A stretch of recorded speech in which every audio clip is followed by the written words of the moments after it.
বিশেষজ্ঞ চিকিৎসকদের সম্মিলিত প্রয়াস চরক ও Jivak square diagnostic and research centre speciality ও মাল্টি স্পেশালিটি পরিষেবা নিয়ে এবার আপনাদের শহরে উন্নত ল্যাবরেটরি সিটি স্ক্যান ইমেজিং পরীক্ষা সহ বিভিন্ন পরীক্ষা করা হয়। যোগাযোগ 7477799627 7477799663।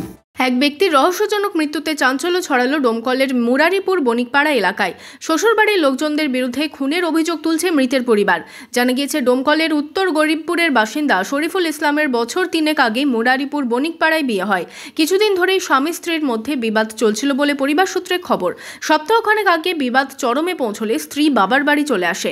বৃহস্পতিবার সকালে বণিকপাড়া এলাকায় গাছে ঝুলন্ত মৃতদেহ উদ্ধার হয় ওই ব্যক্তির। পুলিশ দেহ উদ্ধার করে ময়নাতদন্তের জন্য পাঠায়।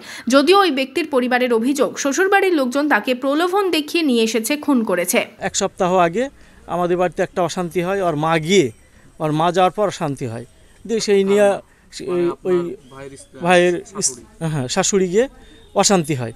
অশান্তির পর ওখানে যে সমাজ নিয়ে গিয়েছিল সেই সমাজকে বলে আলোচনা করে সমাজ বলল যে আপনারা আপাতত নিয়ে যান, পরে যার ব্যবস্থা হয় করা হবে। তো এইভাবে তো 7 দিন হওয়ার পরে তো গত রাত্রে এইভাবে মারা হয়েছে। দ্বন্দ্বটা একটাই, শুধু মিথ্যা কথা, এরা মিথ্যা কথা আর বিভিন্ন গুজব। কিভাবে ওই ব্যক্তির মৃত্যু তা খতিয়ে দেখছে পুলিশ।